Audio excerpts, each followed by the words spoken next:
কথা রেকর্ড করছি 11 এপ্রিল শুক্রবার। শুল্ক পাল্টা শুল্কে যুক্তরাষ্ট্র চীন বাণিজ্য যুদ্ধ তুঙ্গে। ট্রান্সশিপমেন্টের সুবিধা বাতিল ঘোষণার মাধ্যমে ভারতও কি বাংলাদেশের বিরুদ্ধে বাণিজ্য যুদ্ধ ঘোষণা করে দিল? এর পাল্টা হিসেবে কি করবে ডক্টর ইউনূসের সরকার? বাংলাদেশ থেকে ভারত যে ট্রানজিট সুবিধা পায় তা কি রিভিউ করবে এই অন্তর্বর্তী সরকার, নাকি চুপচাপ ভারতের সিদ্ধান্ত মেনে নেবে? মনে রাখতে হবে, চুপচাপ মেনে নেওয়াও কিন্তু এক ধরনের নতজানু নীতি বলা হবে ভবিষ্যতে, বা বলা যেতে পারে এখনই।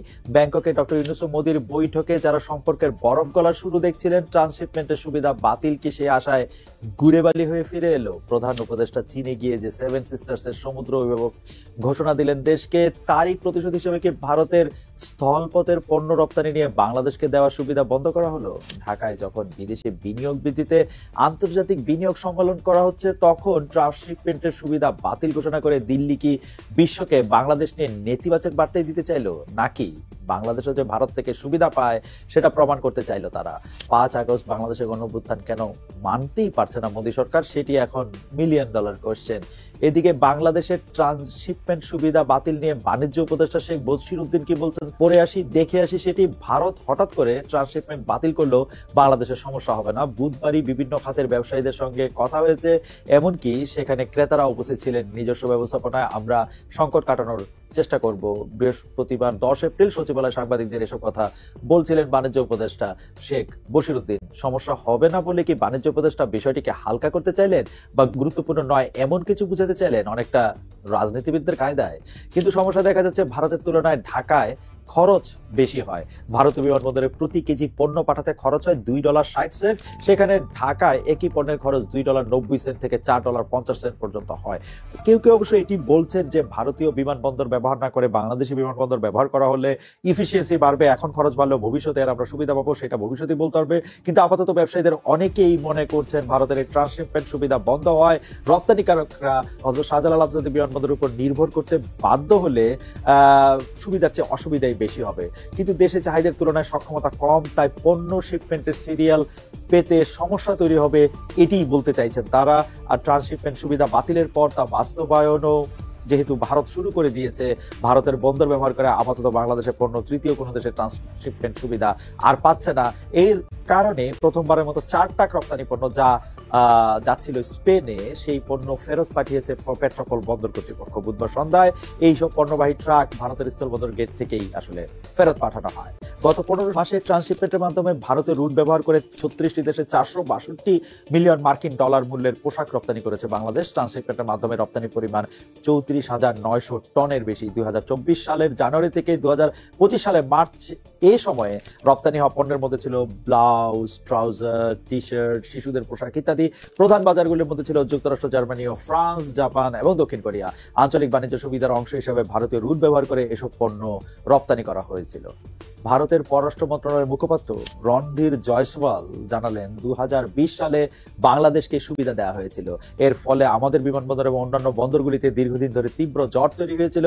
এতে সময় বেশি লাগার পাশাপাশি খরচ বেড়ে যাওয়ায় আমাদের রপ্তানি বাধাগ্রস্ত হয়েছিল এবং বন্দরে আটকে পড়া পণ্যের পরিমাণ বাড়ছিল। সেজন্য 2025 সালের 8 এপ্রিল থেকে এই সুবিধা প্রত্যাহার করা হয়েছে।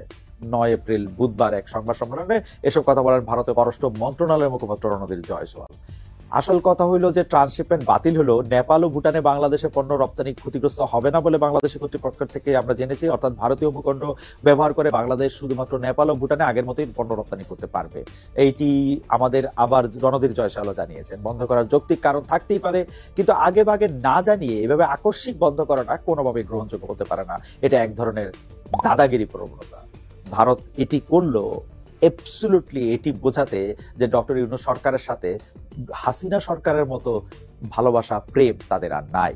ভারতের পোশাক শিল্প খাতের উদ্যোক্তারা অবশ্য অনেক আগে থেকে এই সিদ্ধান্ত বাতিলের দাবি জানিয়ে আসছিলেন। এই কথা আমাদেরকে বলছেন দিল্লির সাংবাদিক গৌতম লাহিড়ী বিবিসি বাংলাকে। তিনি বলছেন, এতদিন সেটা শেখ হাসিনা সরকারের সাথে ভারতের সম্পর্কের কারণে বাতিলে অসুবিধা ছিল। বুঝতে পারতেছেন, মানে ভারতের সাথে সম্পর্ক ছিল শেখ হাসিনার, ভারতের সাথে সম্পর্ক বাংলাদেশের সাথে সম্পর্ক দিল্লির, ব্যাপারটা এরকম ছিল না। ভারতের সাথে সম্পর্ক ছিল হচ্ছে শেখ হাসিনা। যাই হোক, এই সপ্তাহে মানে এই 2-3 দিনের মধ্যে যে খবরটি নিয়ে আমরা অনেক কথা শুনছি, সেই কথাটি হচ্ছে যে বিশেষ ক্ষমতা আইনে 30 দিনের আটকাদেশ দেওয়া হয়েছে মডেল ও অভিনেত্রী মেঘনা আলমকে। তিনি এখন কারাগারে রয়েছে। এই মেঘনা আলমের সাথে সম্পর্ক ছিল, মেঘনা আলম দাবি করছেন মেঘনা আলমের সাথে সম্পর্ক ছিল সৌদি রাষ্ট্রদূতের। এবং সৌদি রাষ্ট্রদূতের সাথে এই সম্পর্কের উপর ভিত্তি করে কোনো একটা কারণে বাংলাদেশ সরকারকে এই মেঘনা আলমকে কারাগারে নিতে হয়েছে, যেটি মেঘনা আলম আবার আমাদেরকে লাইভ করে জানিয়েছে। এখন ঘটনা হলো অন্তর্বর্তী সরকার ফেসিবাদী ব্যবস্থা বিলুপ করতে চায়, অথচ একজন মডেল ও অভিনেত্রীকে বিশেষ ক্ষমতা আইনে তাকে কারাবন্দী করতে হলো। এমনকি এই যে বিশেষ ক্ষমতা আইনে তাকে কারাবন্দী করা হয়েছে, এটার পক্ষে আবার সাফাই গাইতে হয়েছে সরকারের ঊর্ধ্বতন কর্মকর্তাকে। এটি অবশ্য আমি এটি দেখছিলাম যে প্রেস সচিব জনাব শফিক আলম এই ডিএমপির ব্যাখ্যাটাকেই তার এখানে শেয়ার করেছেন, পরে সমালোচনার মুখে তিনি এটি ফিরিয়ে নিয়েছেন কিনা, কারণ এই মুহূর্তে এটি আবার আমি তার ফেসবুক পেজে দেখতে পাচ্ছি না। কিন্তু কথা হলো এই বিশেষ ক্ষমতা আইন, যাকে একটি কালো আইন বলা হয়, যেটি ব্যবহার করা হয়েছে দিনে দিনে যুগে যুগে বিভিন্নভাবে, এটা মত প্রকাশের স্বাধীনতা থেকে শুরু করা ভিন্ন মত অবলম্বীদেরকে দমন করার জন্য সেই বিশেষ ক্ষমতা আইন আসলে প্রয়োগ করতে হয়েছে একজন মডেলকে কারাবন্দী করার জন্য। বিশেষ ক্ষমতা আইনের ৩ ধারা অনুযায়ী ক্ষতিকর কাজ থেকে নিবৃত্ত রাখার জন্য সরকার যে কোনো ব্যক্তিকে আটক রাখার আদেশ দিতে পারেন। মানবাধিকার কর্মীরা বহু বছর ধরে বিশেষ ক্ষমতা আইনের বিরুদ্ধে সোচ্চার, অথচ অন্তর্বর্তী সরকারের অনেক উপদেষ্টা যারা মানবাধিকার নিয়ে কাজ করেছেন, কাজ করে করে আজকের এই অবস্থানে এসেছেন, তাদেরকে আমরা এই বিষয়ে কোনো কথা বলতে শুনছি না। এটি কি সরকারে থাকলে কি হয় আসলে? এটা হতে পারে যে একটি বন্ধুভাবাপন্ন রাষ্ট্র, একটি মুরব্বী রাষ্ট্র, মানে সৌদি আরব তো একদিকে আমাদের বন্ধু আর একদিকে আমাদের মুরব্বীও বটে, তো একটি মুরব্বী রাষ্ট্রের একজন প্রধান দূত, মানে যিনি রাষ্ট্রদূত, তার সাথে জড়িয়ে কোনো একটা ঘটনা হচ্ছে বলে এই ঘটনাটাকে আমাদেরকে হজম করে যেতে হবে? মানে গত বুধবার রাতে এই মডেল মেঘনা আলমকে যখন রাজধানী বসুন্ধরা বাসা থেকে আটক করা হয়, তখন তিনি ফেসবুকে লাইভ করতেছিলেন। তিনি দাবি করতেছিলেন তিনি নিরপরাধ, তাকে নাকি দরজা ভেঙে আটক করা হচ্ছে, আটক করার জন্য দরজা ভাঙার চেষ্টা করা হচ্ছে, সেটিও তিনি লাইভে বলেছেন। কিন্তু শুক্রবার পুলিশ তা অস্বীকার করে। সে আগের ফেসিবাদী আমলের মতোই প্রথমে কে আটক করতে এসেছে তা স্বীকার পর্যন্ত করেনি আইন শৃঙ্খলা বাহিনী কোনো দপ্তরই। অভিযোগ উঠেছে, আমি আগেই বলেছি, অভিযোগটি ঢাকায় কর্মরত বিদেশি একজন কূটনীতিক যিনি রাষ্ট্রদূত পর্যায়ে আছে তার চাপে, অথবা তার স্বার্থে, অথবা বাংলাদেশের স্বার্থে মেঘনা আলমকে কারাবন্দী করা হলো। কিন্তু গ্রেপ্তারের আগে এই যে নাটকীয়তা করা হয়েছে তা আসলে কেন করা হলো? অভিযানটা রাতে কেন করা হলো? স্বল্পদৈর্ঘ্য চলচ্চিত্র নির্মাতা অপরাজিতা সংগীতা এক ফেসবুক পেজে 3টি প্রশ্ন এই বিষয়ে তুলেছেন। এক, মেঘনা আলমকে তুলে নেওয়ার পর পুরো 24 ঘন্টা কেন সেটা গোপন করা হলো? তুলে নেওয়ার 24 ঘন্টা পর রাত 10:30টায় কেন আদালত বসিয়ে রায় দিতে হলো?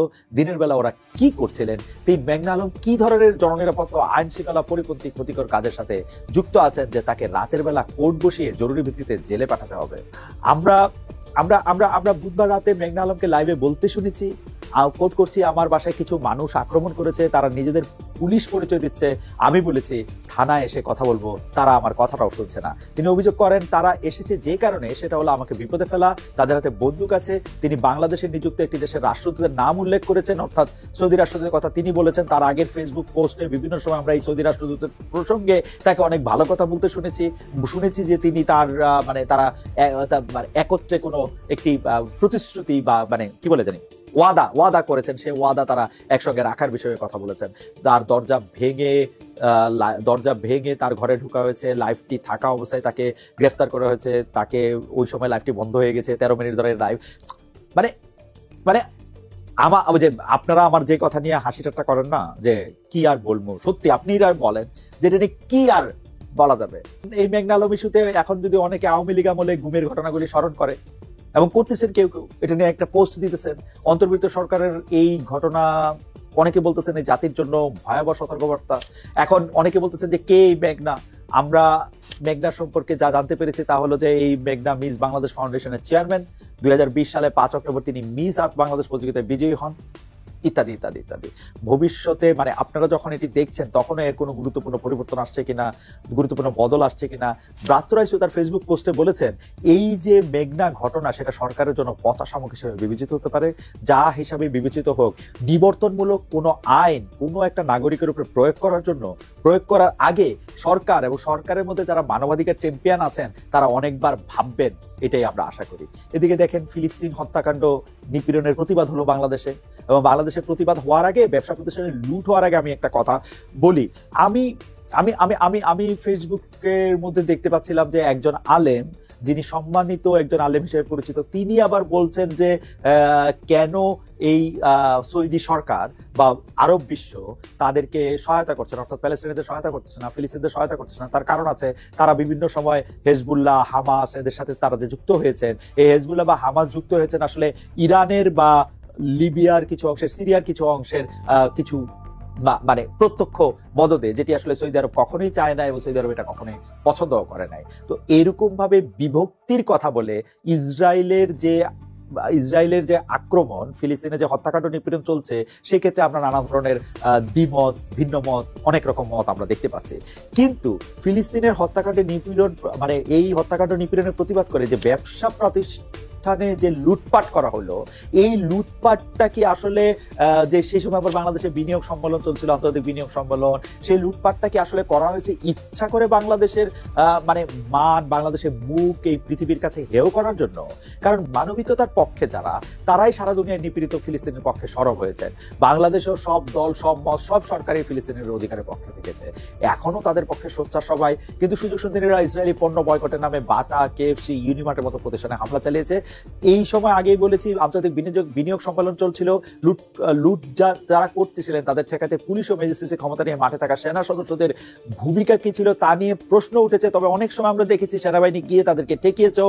কিন্তু আসল কথা আছে বাংলাদেশের মান, এবং বাংলাদেশ আসলে কি ধরনের জনতা, জনগোষ্ঠী কি ধরনের মতামত পোষণ করে, সেটি দেখানোর একটা হীন উদ্দেশ্যে পুরো ব্যাপারটা ঘটাচ্ছে কিনা, সেটি কিন্তু আমাদের আসলে একটু পরীক্ষা করে দেখতে হবে। বাংলাদেশ পুলিশের মহাপরিদর্শক বাহরুল আলমের কথা শুনি, তিনি বলছেন আমরা গুলি ছুঁতে পারতাম, কিন্তু গত 15 বছরে সেই পুলিশিং তো এখন নেই। আমরা তো জনতার উপরে গুলি করি না। কোনো দেশে যদি 90 ভাগ মানুষ ভালো হয় আর 10 ভাগ মানুষ খারাপ হয়, সেখানে পুলিশ অপরাধীদের বিরুদ্ধে ব্যবস্থা নিতে পারে।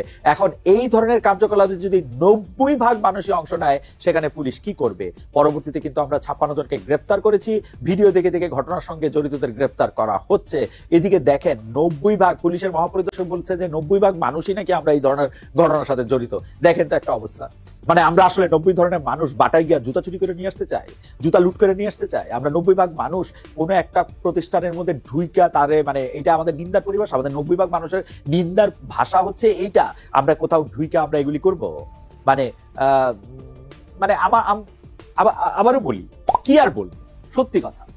এই ফিলিস্তিনের মানুষদের প্রতি সংহতি, ইসরায়েলের হামলাদের প্রতিবাদ জানাতে সোমবার দেশের বিভিন্ন স্থানে বিক্ষোভ মিছিল হয়েছে। খুবই লেজিট এই বিক্ষোভ মিছিল, কিন্তু এই বিক্ষোভের সময় কেএফসি, পিজা হাট, বাটা সহ 1 ডজনের বেশি ব্যবসা প্রতিষ্ঠানে হামলা, ভাঙচুর ও লুটপাট চলে। এমন ঘটনা নিয়ন্ত্রণে পুলিশ এবং সেনাবাহিনীর ব্যর্থতা নানা প্রশ্নেরই আসলে জন্ম দেয়। এখন আমরা আইজি সাহেবের কথা ধরে বলতে পারি যে ভাই আমরা এগুলি কেমনে আটকামো? 10 ভাগ যদি খারাপ হইতো, 90 ভাগ যদি ভালো হইতো, তাহলে আমরা পুলিশকে আটকাতে পারতাম। এখন 90 ভাগই খারাপ, 10 ভাগই মানে 10 ভাগ মাত্র ভালো, তাহলে আমরা এদেরকে কেমনে আটকাবো? খুব ভালো কথা আপনি বলছেন, কিন্তু আমি এটা বিশ্বাস করি না যে বাংলাদেশের 90 ভাগ মানুষই হচ্ছে এরকম। আপনাদের নির্লিপ্ততা, এবং কেউ কেউ বলছেন গত কয়েক মাসে তৌহিদি জনতার নামে, ছাত্র জনতার নামে যে মবতন্ত্র দেখা গেছে, আইন হাতে তুলে নেওয়ার যে প্রবণতা দেখা গেছে, মব জাস্টিস দেখা গেছে, তারই ধারাবাহিকতা বা তার দ্বারা প্রভাবিত ছিল হচ্ছে এসব প্রতিষ্ঠানের লুটপাট। এসবের সঙ্গে ইসরায়েলের কোনো সম্পর্ক নাই।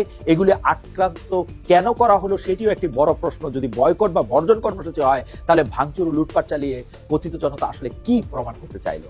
দেশের আন্তর্জাতিক বিনিয়োগ সম্মেলন চলার সময় বিদেশি ব্র্যান্ডের প্রতিষ্ঠানে ভাঙচুর থেকে নেতিবাচক বার্তা অবশ্যই বিনিয়োগকারীদের কাছে গেল। বিনিয়োগকারীদের জানলেন যে আসলে যে দেশে আসলে এই বিনিয়োগ সম্মেলনটা হচ্ছে, যে দেশের বিভিন্ন কর্মকর্তারা দারুণভাবে বাংলাদেশের বিনিয়োগের জন্য কত আদর্শ পরিবেশ সেটি বর্ণনা করছেন, তখন তারা সরাসরি মাঠ থেকে যে বার্তাটি নিয়ে যাচ্ছেন, সেটিকে আমাদের জন্য ভালো হচ্ছে। এদিকে বিএনপি নেতাদের কাছে প্রশ্ন, আপনারা বক্তব্য বিবৃতিতে দায়িত্বশীলতার পরিচয় দিচ্ছেন তো? মির্জা ফখরুল ইসলাম আলমগীরের কথাটা একটু শুনে আসি। মির্জা ফখরুল ইসলাম আলমগীর বলছেন, জাতীয় সংসদ নির্বাচনে বিএনপি নির্বাচিত হয়ে সরকার গঠন করতে পারলে প্রথম 18 মাসে 1 কোটি চাকরি ব্যবস্থা করবে। একটি ফেসবুক পোস্টে 10 এপ্রিল বিএনপির মহাসচিব মির্জা ফখরুল ইসলাম আলমগীর এই কথা জানান। তিনি আরো জানান, বিনিয়োগ সম্মেলন 2025-এ যোগ দিয়ে এই পরিকল্পনা তুলে ধরেছে বিএনপি। বিনিয়োগ সম্মেলনের সুযোগ নিয়ে বিএনপি কি তাদের সম্ভাব্য নির্বাচনী ইশতেহার তুলে ধরলো? দেশের অর্থনীতি, বিনিয়োগ নিয়ে তাদের গবেষণা, বিশ্লেষণ, পর্যবেক্ষণ, পরামর্শ তারা দিয়েছে, এটুকু ঠিক আছে।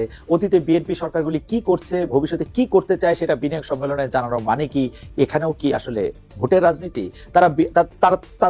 তারা আসলে এই যে বিনিয়োগ সম্মেলনে যোগ দিয়ে একটা নাম্বার বললো যে তারা আসলে 1 কোটি নতুন চাকরি ব্যবস্থা করবে হচ্ছে প্রথম বছর। এটি কি আসলে তারা এই ভোটের রাজনীতিটির সামনে দেখছে? আসলে বিএনপি এখন যাই করছে, সাধারণ মানুষ এটিকে আসলে ভোট এবং নির্বাচন ছাড়া আর অন্য কোনো কিছুতে অনুবাদ করতে পারছে না। কারণ 1.5 বছরে বা 1-1.5 বছরে, আমরা একটা 1.5 বছর হিসাব ধরি, 1.5 বছরে 1 কোটি লোককে চাকরি দেওয়া মানে প্রতি মাসে গড়ে 5,55,000 চাকরি বা কর্মসংস্থান নিশ্চিত করতে হবে। এই প্রতিশ্রুতি আসলে কতটা বাস্তবসম্মত? শেখ হাসিনাও, আমরা মনে করে দিতে চাই, 2008 সালের নির্বাচনে প্রতিশ্রুতি দিয়েছিলেন 10 টাকা কেজি চাল খাওয়াবেন, সেটা ক্ষমতায় এসে আর করতে পারেননি। পরে খাদ্য বান্ধব কর্মসূচির মাধ্যমে দরিদ্রদের জন্য 10 টাকা কেজি চাল দেন, সেটাকেই তার প্রতিশ্রুতি পূরণ বলে দাবি করেছিলেন। মির্জা ফখরুলদের যাতে ভবিষ্যতে এমন কোনো গোজামিল নিতে না হয় সেটি ব্যবস্থা নিশ্চয়ই করবেন। কারণ বিএনপি নেতাদের মনে রাখা উচিত, জুলাই আগস্টে রক্ত দিয়ে বাংলাদেশের তরুণরা পুরনো বন্দোবস্তের কবর রচনা করেছে। কিন্তু মানে এই কথা আমি বলতে চাই যে পুরনো বন্দোবস্তের কবর যে রচনা করছে সেটি আসলে বলে নেই যে তার সুফল এখন বিএনপি ভোগ করছে। কিন্তু পুরনো বন্দোবস্তের কবর রচনা করে নিজেরা আবার কিছুটা নতুন বন্দোবস্ত না করে নিজেরা আবার পুরনো বন্দোবস্তটাই করছে, যেহেতু পুরনো বন্দোবস্তটা বজায় আছে এই কথা বলে। সেই জন্য এনসিপির যারা নেতা নেত্রী আছেন, এনসিপির যারা সমর্থক আছেন, তারাও এই দায় থেকে মুক্তি পাবেন না। তবে বিএনপি নেতাদের পুরনো ধারার রাজনীতি চর্চা, আমরা চাই যে বিএনপি পুরনো ধারার রাজনীতি চর্চা বাদ দেন। এই মানে পুরনো ধারার চর্চা বাদ দিলে যেটা হবে, বিএনপি যেহেতু সবচেয়ে বড় দল, বিএনপিকে অনুসরণ করে অন্যান্য রাজনৈতিক দলগুলি সত্যি সত্যি তখন নতুন রাজনীতি করতে বাধ্য হবে। সেটা আসলে বিএনপি যেহেতু এই জুলাই আগস্টে যে গণ অভ্যুত্থান হয়েছে সেটার মধ্যে থেকে তারা তাদের অবস্থান, তাদের ভাগ চায়। বিএনপিকেও কিন্তু আসলে নতুন রাজনীতির কথাই বলতে হবে, পুরনো রাজনীতি না। বিএনপি অবশ্য দাবি করে তাদের 31 দফা আছে, 31 দফার মধ্যে তারা নতুন অনেক রকম কথা বলেছেন। কিন্তু রাজনীতির ক্ষেত্রে যে প্রতিশ্রুতি বহুল কথাবার্তা, যে কথাবার্তা আসলে তারা ফলো করতে গেলে কিভাবে করবেন সেটির কোন রকম কোনো দিক নির্দেশনা না থাকা, সেটি একদমই পুরনো রাজনীতির পুরাতন চর্চা। এই প্রসঙ্গে একটি কথা মনে পড়লো যে এরশাদের আমলে যেহেতু ভোটের ব্যাপারে কারো কোনো উৎসাহ ছিল না, সেহেতু ভোট দিতে উৎসাহ দিতে এবং ভোট সম্পর্কে সচেতন করতে বিভিন্ন ধরনের বিজ্ঞাপনের মতো চালানো হতো বিটিভিতে। সেই বিজ্ঞাপনের মতো বা বিজ্ঞাপনী মধ্যে এরকম দেখা যেত যে ভোটের আগে নেতা গিয়ে বলছেন যে এই যে খাও খাও খাও খাও, পানি খাও পানি খাও। তো বোতলের মধ্যে পানি দেখে সেটা মিড-80s বা সেই সময়ের মধ্যে তারা অবাক হতো, এটা আবার কিরকম পানি। তো সেই পানির ছিপি খুললে আবার ফুস করে অনেকখানি বেরো হতো ফেনা। তখন তারা এটি খেয়ে তাদের খুব ভালো লাগতো, তারা বলতো বাহ ভালো, একটা ফোস পানি খাইলাম। যখন ইলেকশনের পরে তারা সেই নেতাদের বাসায় পানি খেতে আসতেন, তখন তাদের সাধারণ পানি কখনো দেয়া হতো, কখনো দেয়া হতো না। সেই পানি হাতে নিয়ে লোকজন যখন জিজ্ঞেস করতে ফোস পানি নাই, তখন তাদেরকে জানানো হতো, মানে সেই নেতারা তো আর তাদের সাথে দেখা করতে না, নেতার চামচারা বলতো ভোটের পরে পানি আর ফোস করে না। আর শুধু শুধু শুধু শুধু শুধু শুধু ভোটের রাজনীতিটার জায়গায় না থেকে মানে অন্যভাবে বাংলাদেশের মানুষের কল্যাণের কথা, কিভাবে বাংলাদেশের মানুষের অনেক সমস্যার সমাধান করা যায়, সেই ব্যাপারগুলিও আসলে বিএনপি অনেক বড় করে আলোচনা করবেন, সেটি আমাদের সবার পক্ষে চাওয়া। আবার মির্জা ফখরুল ইসলাম আলমগীর নির্বাচন চাইছেন বলেই যেভাবে তাকে আসলে আমি বলবো তাকে নিয়ে ট্রল করা হচ্ছে, তাকে নিয়ে ভিলেনাইজ করা হচ্ছে, তাকে বলা হচ্ছে যে তিনি মানে তিনি একদম জাতীয় শত্রু, গণশত্রুর মতো প্রায়, এই ব্যাপারটা নিয়েও আসলে অনেক রকম প্রশ্ন আমাদের মনের মধ্যে দেখা দিচ্ছে। কেউ কেউ মানে তাকে সমালোচনা করা হচ্ছে, তাকে ব্যঙ্গ করা হচ্ছে, এবং সমালোচনা ব্যঙ্গ করতে করতে তারাও কিন্তু এক ধরনের ফেসিবাদের দিকে চলে যাচ্ছে।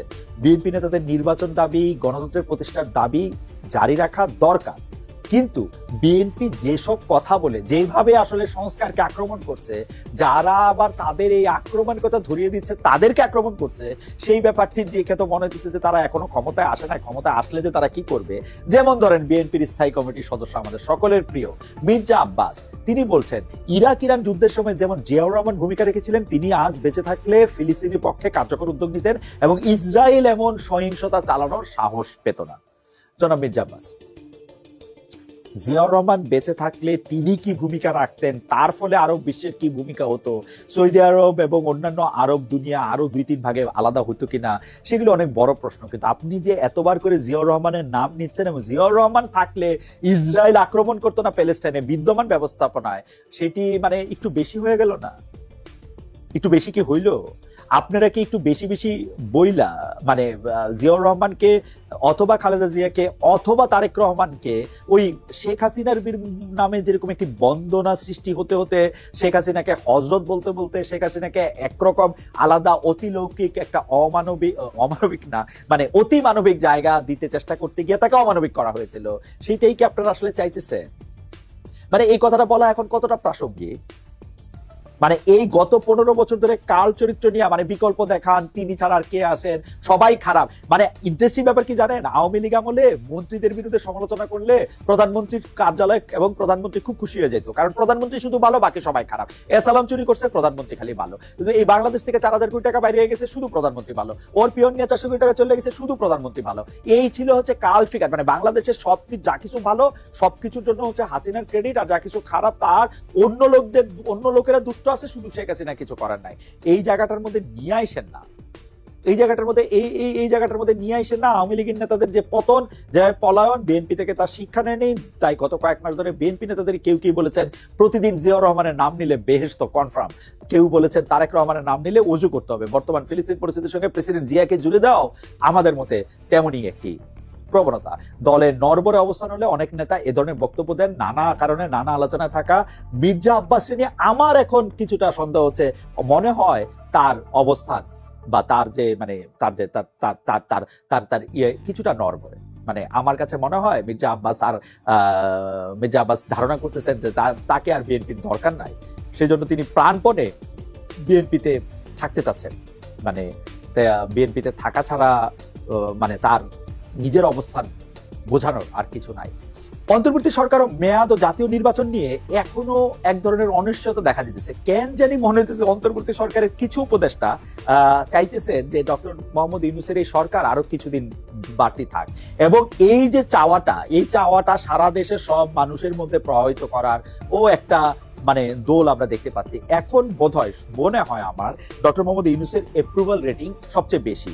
এই সময়টাকে কাজে লাগে মানে তারা চান যে ডক্টর ইউনূস আরো থাকুক, কারণ ডক্টর ইউনূসের থাকার ফলে রমজানের জিনিসপত্রের দাম বাড়ে নাই, ডক্টর ইউনূস থাকার ফলে বিভিন্ন জায়গায় চাঁদাবাজি হয় নাই, ডক্টর ইউনূস থাকার ফলে বিএনপি বা জামায়াতে ইসলামী কোনো একক পার্টি তাদের একক অবস্থানের কথা বলতে পারতেছে না। এনসিপি যেহেতু শিশু দল, এনসিপি সেইভাবে আসলে অত বড় চাঁদাবাজি করে উঠতে পারতেছে না। সুতরাং ডক্টর ইউনূস দলের সরকার থাকুক। আপনি দেখেন স্বরাষ্ট্র উপদেষ্টা লেফটেন্যান্ট জেনারেল অবসর প্রাপ্ত মোহাম্মদ জাহাঙ্গীর আলম চৌধুরী বলতেছেন, তিনি খুব মজা করে কথা বলেন।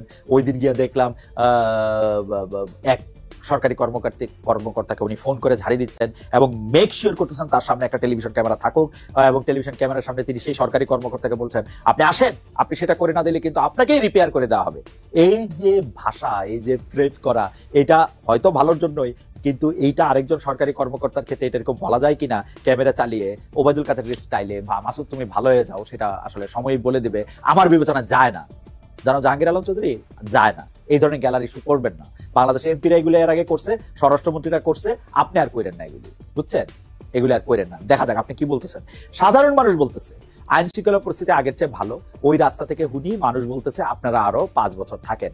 ভাই আপনি এই কথাটা তো বললেন, সাধারণ মানুষের কথা কয়। ওই যে সুনামগঞ্জে শান্তিগঞ্জে থানা পরিদর্শন শেষে সাংবাদিকদের প্রশ্নের জবাবে এইসব কথা আপনি বলছেন। এই যে আপনি এই ধরনের কথা বললেন যে দেশের 18 কোটি মানুষ চায়, 20 কোটি মানুষ এটা চায় বলে যে নিজের চাওয়া বা নিজের দলে ফায়দা মতো কথা বলেন, এই কথাগুলি কিন্তু লোকে বুঝতে পারে। কয়দিন আগে আপনি যে বাংলাদেশের আইন শৃঙ্খলা পরিস্থিতি কিছুই সামলাতে পারতেছিলেন না, রাত 3টার সময় আপনার একটা সংবাদ সম্মেলন করে কইতে হইতেছিল যে ভাই আমরা কিন্তু কাজ করতেছি, আমরা কিন্তু ঘুমাই নাই। তখন যে সব লোক চাইতেছিল যে আচ্ছা ঠিক আছে এই সরকারের বরং আমরা কোনো কিছুদিন সময় দিতে চাই, স্বরাষ্ট্র উপদেষ্টারা আমরা একটু আর সময় দিতে চাই না। তখন কি আপনি জনগণের মুখের কথা বুঝছিলেন, নাকি এখন আপনি জনগণের কথা একটু ভালো শুনতে পাইতেছিলেন? আপনার মনে রাখতে হবে যে মানে যে জনগণের কথা আপনি শুধু সিলেক্টিভ ভাবে শুনলে হবে না। নাকি আপনি ঢিল ছুঁড়া সরকারের বাজারটা বুঝে যেতেছেন, নাকি বিএনপির সঙ্গে আবার পাজল গেমটা আবারও মানে ওই যে চলতেছে না, এটা মানে এটা ওই যে কি বলবো, একটা দাবা খেলার মতো একটা খেলা। আপনি একটা চাল দেন, উনি একটা চাল দেন, আপনি মন্ত্রী বাইর করেন, উনি একটা সৈনিক বাইর করেন, এদিকে একটা কিস্তি বাইর হয়, এগুলো চলতেছে নাকি? সরকারের মেয়াদ ও জাতীয় নির্বাচনের নির্দিষ্ট তারিখ যে ঝুলে আছে, যার কারণ সরকার দীর্ঘদিন ক্ষমতা থাকবে এমন গুজব আলোচনা চলছে শুরু থেকে, সেই গুজবে আরো ইন্ধন আপনি যুক্ত করলেন না? এনসিপি নেতা ও সাবেক সমন্বয়ক সার্জিল আলম যে ডক্টর ইউনূসকে 5 বছর ক্ষমতা দেখতে চান, তার সঙ্গে স্বরাষ্ট্র উপদেষ্টার মানে জনাব জাহাঙ্গীর আলম আপনার বক্তব্যের কোনো সম্পর্ক কি আছে? কি সেই সম্পর্ক? আপনার কথা সার্জিস আলমের কথা মিলা যাওয়া কি কাকতালীয়? অন্তর্বর্তী সরকারের মেয়াদ ও জাতীয় নির্বাচনের দিনক্ষণ নিয়ে গুঞ্জন অনিশ্চয়তা এড়াতে সরকারের অবশ্যই একটি রোডম্যাপ ঘোষণা করা দরকার। এর বদলে সরকার সংস্কারের কাজে কেমন যেন সময় ক্ষেপণের কৌশল নিয়েছে। যেমন কমিশনগুলি প্রস্তাব জমার আগেই রাজনৈতিক দলকে সঙ্গে যুক্ত করলে এখন যে 1-2 মাস লাগছে সেটাও হয়তো আর লাগতো না। বিএনপির স্থায়ী কমিটির সদস্য সালাউদ্দিন আহমেদ কি বলছেন সেটা আমরা একটা দেখি। মাননীয় প্রধান উপদেষ্টা বড় সংস্কার আর ছোট সংস্কার বলতে কি বুঝান সেটা তো আমরা বুঝি না। কোনো সংস্কারই ছোট বা বড় নয়। আমরা বলছিলাম নির্বাচনমুখী যে সকল সংস্কার সেগুলি শেষ করে নির্বাচন দিয়ে দেন। কিন্তু এখন বড় সংস্কার বলতে উনি কি বুঝাচ্ছেন সেটা পরিষ্কার করতে হবে। যদি উনি সংবিধান সংস্কারকে বড় সংস্কার মনে করেন তাহলে সেটা আমাদেরকে বলতে হবে। সংবিধান সংস্কার তো আর জাতীয় সংসদ ছাড়া হবে না। এই বড় সংস্কার ছোট সংস্কার বলতে কি বুঝাতে চেয়েছেন এটা আপনারা, আমি একটু বুঝিয়ে দিই জনাব সালাউদ্দিন সাহেব। আমি বলি যে বড় সংস্কারটা হলো আপনারা এটা মেনে নেন, 2বারে বেশি আপনারা প্রধানমন্ত্রী থাকবেন না, এটা পরপর এগুলি একাধারে এগুলি শব্দ বাদ দেন। তারপরের একটা বড় সংস্কার হচ্ছে যে আপনারা 70 অনুচ্ছেদ নিয়ে আপনারা আমাদের মতামত এবং সংস্কারের কথা বলেন। আরেকটা বড় সংস্কার হচ্ছে 100 মানে উচ্চকক্ষ এবং নিম্নকক্ষ যদি হয়, সেই উচ্চকক্ষ এবং নিম্নকক্ষের মধ্যে আপনারা শুধু বলেন, কার্যকর আপনারা কইরেন, আপনাদের অবস্থাটা শুধু আপনারা বলেন সেই উচ্চকক্ষ এবং নিম্নকক্ষের মধ্যে সেটা কি ভোটের প্রপোর্শন অনুযায়ী ঠিক হবে না আসনের অনুপাতে ঠিক হবে, এইসব ব্যাপারগুলিতে আপনাদের অবস্থান পরিষ্কার করে দেন, তাহলে আমরা কিন্তু একদম পরিষ্কার বুঝবো যে আপনারা আসলে আবারও একটা প্রধানমন্ত্রী শাসিত সরকার চাচ্ছেন নাকি একটা কি চাচ্ছেন। ঠিক আছে, একটুকু আপনারা বলে দেন। সংস্কার কিন্তু আপনারা সংসদে করবেন, কিন্তু একটুকু আপনারা বলেন। এখন আপনারা সংস্কারের কথা শুনলে আপনারা যেরকম করে ঝাঁপায় পড়েন সেইটাতে আমাদের আসলে ভালো কোনো জায়গা আমরা দেখি না।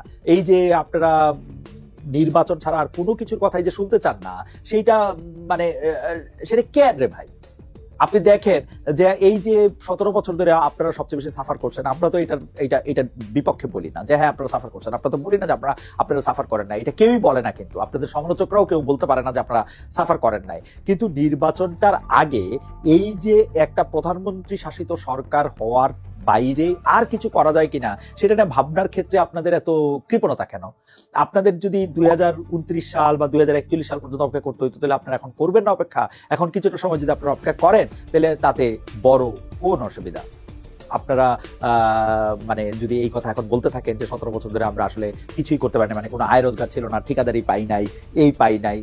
চাঁদাবাজি শব্দটা আমি বলতেছি না, কারণ আপনারা চাঁদাবাজির কথাটা আপনারা কেন্দ্রীয় ভাবে এইটাকে আসলে আপনারা খুব বেশি সাপোর্ট করতেছেন না, কিন্তু চাঁদাবাজি তো হইতেছে আপনাদের নামে না।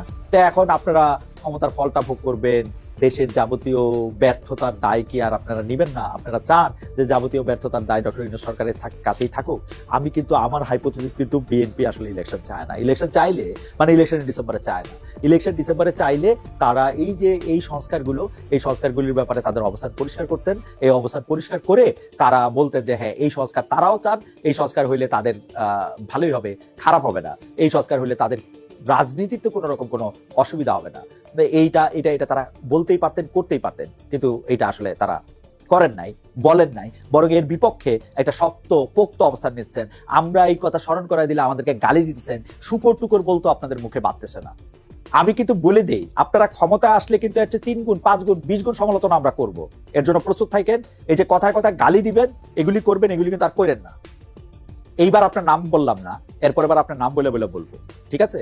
আজকে দেখেন, আজকে শেষ কথা বলি, আমাদের বাংলা নববর্ষ আসছে, সেজন্য বাংলা নববর্ষের শুভেচ্ছা অভিনন্দন সকলকে জানাই। আমরা এবার দেখলাম যে মঙ্গল শোভাযাত্রা নাম বাদ দিয়ে করা হয়েছে বর্ষবরণ আনন্দ শোভাযাত্রা। বাংলা নববর্ষ বরণের অন্যতম আয়োজন মঙ্গল শোভাযাত্রা নামটি এবার আয়োজনে থাকছে না, যেমন ইঙ্গিত পাওয়া গেছিল আগে। এই ক্ষেত্রে আমি একটা কথা বলি যে মঙ্গল শোভাযাত্রা নামটির প্রথম থেকে আসলে দরকারও ছিল না, এবং যখন এটি মঙ্গল শোভাযাত্রার নাম হয়েছে তখন এটিকে বাদ দেওয়া এত বড় একটা কাহিনী হওয়ার দরকার ছিল না। আমরা সবকিছুর মধ্যেই যে হিন্দুয়ানি দেখি, সবকিছুর মধ্যেই যে একটা কলকাতা দেখি, সবকিছুর মধ্যে যে নিজের ছায়ার সাথে একটা যুদ্ধ করা দেখি। কেউ বলছেন এটা আসলে ঠিক না, আমার কাছে কিন্তু কিছুই আসে যায় না। মানে এটা না মঙ্গল শোভাযাত্রা হোক, এটার নাম আনন্দ শোভাযাত্রা হোক, এটার জন্য কিছুই আসে যায় না। কিন্তু আমরা যে ডন কিহতের মতো আমরা যে একটা কাল্পনিক শত্রুর সঙ্গে যে আমরা একটা লড়াই করতে থাকি, এই লড়াই করতে করতে যে নিজেদেরকে বিভক্ত করতে থাকি, এইটা নিয়ে আমার অনেক আপত্তি আসে। এই আলোচনা সমালোচনার মধ্যে দিয়েই বাংলার নতুন বছর শুরু হচ্ছে। নতুন বছর শুরু হলে নতুন কি আসবে সেটা আমি জানি না, তবে আমার একটা প্রার্থনা হচ্ছে যে এই বর্ষবরণ প্রস্তুতির শুরু থেকে এই সংস্কৃতি উপদেষ্টা মোস্তফা সরোয়ার ফারুকী এই মঙ্গল শোভাযাত্রার নামটি নিয়ে এক ধরনের আপত্তি করে আসছিলেন। তিনি বলছিলেন যে এই নামটির মধ্যে মঙ্গল থাকলে এটির মধ্যে এক ধরনের বিভক্তি, কিন্তু এটি বলে কি তিনি আরো এক ধরনের বিভক্তি কোন একটি পক্ষকে খুশি করার জন্য একটা অবস্থান নিলেন আমি জানি না। তবে মোস্তফা সরোয়ার ফারুকীকে সবাই ধন্যবাদ জানাবেন। আমি জানি যে যারা মোস্তফা সরোয়ার ফারুকীর মানে নিয়োগটি পছন্দ করেন নাই তারাও হয়তো খুব খুশি হবেন এই মঙ্গল শোভাযাত্রা থেকে থেকে মঙ্গল নামটি বাদ দেওয়ার কারণে, কারণ আমরা দেখেছি যে মোস্তফা সরোয়ার ফারুকের নিয়োগটি পছন্দ করেন নাই যে গোষ্ঠীটি, সেই গোষ্ঠীটিরও এই মঙ্গল নামটিতে অনেক বড় আপত্তি ছিল, অনেক বড় কিন্তু ছিল, অনেক বড় প্রশ্নবোধক চিহ্ন ছিল। আমরা এই এই এই যে এই নতুন বৎসর আসছে, নতুন বৎসরের মধ্যে আমাদের অনেক আমাদের মনে অনেক রকম কামনা, অনেক রকম ইচ্ছা, অনেক রকম আশা এর মধ্যে থাকবে। তো এই এই এই এই এই এই আশাগুলি আমাদের পূরণ হোক, শুধু নামেরই বদল না হোক। অনেকে আবার এরকম ট্রল করে বলছে তাহলে কি মঙ্গলবার, মঙ্গল গ্রহ এসবের নামও কি আসলে বদল করা হবে কিনা। যাই হোক, এগুলি শুধু কথারই কথা।